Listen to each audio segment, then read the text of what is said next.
लोगों की बातों में मत आओ। रफ़ी, ये अल्फाज बिस्मिल्लाहिर्रहमानिर्रहीम, इनमें क्या अलग है? मुझे तो ये मोहम्मद की शायरी लगती है। मेरे आका, ये शायरी नहीं है। शायरी दिमाग को छूती है, मगर ये अल्फाज दिलों को चीर देते हैं।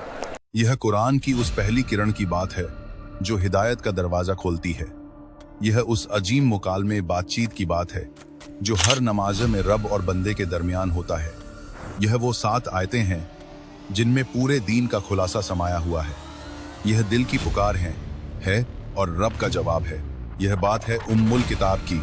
यह बात है सूरह अल फातिहा की। अल्हम्दुलिल्लाहि रब्बिल आलमीन। मदरसों में अक्सर अल हम्दु बचपन में ही याद करा दी जाती है। अल्हम्दुलिल्लाहि रब्बिल आलमीन। नमाज हो या कोई महफिल, सूरह फातिहा हर जुबान पर होती है। लेकिन जिंदगी में ऐसे मौके बहुत कम होते हैं जब कोई ये बताता है कि असल में ये 7 आयत क्या हैं। यह सिर्फ एक सूरत नहीं, ये वो ललकार थी जिसने मक्का के तकब्बुर को मिट्टी में मिला दिया। ये वो गुफ्तगू है जो खुदा और बंदे के दरमियान उस वक्त शुरू हुई जब दुनिया अंधेरों में डूबी थी। क्या है सूरह फातिहा के नाजिल होने के पीछे की असली दास्तान? क्यों अबू जहल जैसा शख्स रात को चुप कर इसे सुनने जाता था मगर सुबह होते ही इसे जादू कहकर इनकार कर देता? कौन थी वो हस्ती जिसने इन 7 आयतों को अपनी रूह में उतारा, और कौन थे वो लोग जो इसे सुनकर भी अंधे रहे? क्या ये 7 आयत वाकई हमारी कब्र की पहली सीढ़ी हैं या फिर जन्नत के दरवाजों की चाबी? 1400 साल पहले नाजिल हुई इस सूरत का आज हमारी भटकी हुई जिंदगी में क्या काम है? आज हम जानेंगे वो राज जो मक्का के सरदारों ने दुनिया से छुपाया मगर कुरान ने उसे हमेशा के लिए अमर कर दिया। शुरू करते हैं उम्मुल किताब की वो दास्तान जो आपने पहले कभी नहीं सुनी। बिस्मिल्लाहिर्रहमानिर्रहीम। सवाल जो हर इंसान की रूह में बसता है, हम कौन हैं, हमें किसने पैदा किया और हमारी मंजिल क्या है? इन सवालों का जवाब ढूंढने निकलो तो सदियां बीत जाएंगी, मगर एक ऐसी किताब है जो हर सवाल का मुकम्मल जवाब है। लोग कहते हैं, राफ़ई ये क्या है? सिर्फ 7 आयत? क्या ये पूरी किताब है? लोगों की बातों में मत आओ। रफ़ी, ये अल्फाज बिस्मिल्लाहिर्रहमानिर्रहीम, इनमें क्या अलग है? मुझे तो ये मोहम्मद की शायरी लगती है। मेरे आका, ये शायरी नहीं है। शायरी दिमाग को छूती है, मगर ये अल्फाज दिलों को चीर देते हैं। सोचिए उस दौर को, मक्का जो तिजारत व्यापार का मरकज था मगर इंसानियत का कब्रिस्तान, जहां तकब्बुर और गुरूर की दीवारें आसमान को छूती थीं। हर कबीला दूसरे का दुश्मन, हर घर में मिट्टी का बुत। इंसान उस पत्थर के आगे सर झुकाता था जिसे उसने खुद तराशा था। औरतों की कोई इज्जत नहीं थी, गुलामों पर जुल्म की इंतहा थी। लोग उस खुदा को भूल चुके थे जिसने उन्हें वजूद दिया। मक्का की उन घाटियों में जहां सांपों का डर था, वहां इंसान का दिल सांप से ज्यादा जहरीला हो चुका था। और फिर एक रात महराज की तरह रोशन हुई, सूरह अल फातिहा नाजिल हुई। ये सिर्फ 7 आयत नहीं थी, ये अल्लाह और बंदे के दरमियान एक गुफ्तगू का रास्ता था। जब ये नाजिल हुई तो मक्का के दिलों में जलजला आ गया। अबू जहल और अबू लहब जैसे सरदार हैरान थे। उनकी आंखों में तंज था, मगर उनके दिलों में एक अनजाना खौफ घर कर रहा था।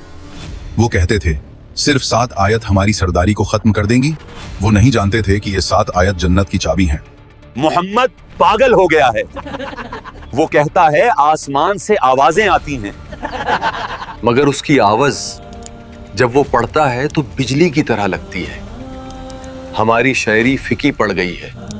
अल्हम्दुलिल्लाहि रब्बिल आलमीन। पहली ही आयत ने मक्का के सरदारों का गुरूर मिट्टी में मिला दिया। अल्लाह ने फरमाया, तुम कुछ नहीं हो, तारीफ सिर्फ मेरी है जो सारे जहानों का परवरदिगार है। इसमें सबके लिए सबकत था कि तुम्हारे बुत, तुम्हारी दौलत, तुम्हारी ताकत सब फानी है। अर्रहमानिर्रहीम। दूसरी आयत में अल्लाह की रहमत का समंदर बहता है। वो उन गुनहगारों को बुला रहा है जो सदियों से रास्ता भटक चुके हैं। वो कह रहा है कि अगर तुम गुनाहों में डूबे हो तब भी मेरे पास आओ।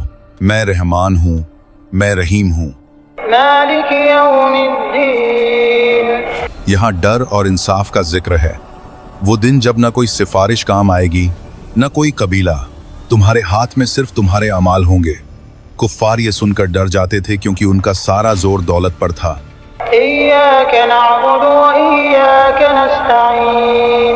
यह है तौहीद की बुनियाद। हम सिर्फ तेरी ही इबादत करते हैं। इस एक जुमले ने 360 बुतों की हैसियत खत्म कर दी। मक्का के लोग परेशान थे कि अगर हमने ये मान लिया तो हमारे पुरखों का क्या होगा। वलीद बिन मुगीरा, जो मक्का का सबसे बड़ा शायर था, उसने जब सूरह फातिहा सुनी तो उसकी रूह कांप गई। उसने कहा, खुदा की कसम, इसमें ऐसी मिठास है जो किसी इंसान के कलाम में नहीं हो सकती। मगर उसकी कौम ने कहा कि अगर तुमने ये माना तो तुम्हारी इज्जत खत्म हो जाएगी। उसने अपने गुरूर को अपनी रूह पर तरजीह दी। अबू जहल भी रात को चुप कर कुरान सुनने जाता, मगर सुबह होते ही फिर दुश्मनी पर उतर आता। उनकी आंखों पर पर्दा था, वो हक देखकर भी अंधे बन गए थे। आज सदियां बीत गई हैं, हम हर नमाज में ये सूरत पढ़ते हैं, मगर क्या कभी हमने रुक कर सोचा कि हम क्या कह रहे हैं? اهدنا الصراط المستقيم हम अल्लाह से सीधा रास्ता मांग रहे हैं, वो रास्ता जिस पर इनाम हुआ, न कि वो रास्ता जिस पर गजब हुआ। हर नमाज एक इम्तिहान है, हर आयत एक वादा है। क्या हम वाकई भटके हुए लोगों से बचना चाहते हैं, या हमारी आंखों पर भी वैसा ही पर्दा है जैसा मक्का के कुफ्फार पर था? रात गहरी हो चुकी है, आपके हाथ में ये अल्फाज हैं सूरह अल फातिहा। सोचिए, जब मौत का फरिश्ता आएगा और कब्र की अंधेरी रात होगी, उस वक्त न ये वीडियो काम आएगी, न आपकी दौलत। उस वक्त सिर्फ ये सूरत आपके साथ होगी। यह आपके लिए रोशनी बनेगी या आपके खिलाफ गवाही। फैसला आज करना है। आज रात जब आप सोएं तो एक बार दिल से अल्हम्दुलिल्लाह कहें और इस रास्ते पर चलने का अहद करें जो सीधा जन्नत जाता है।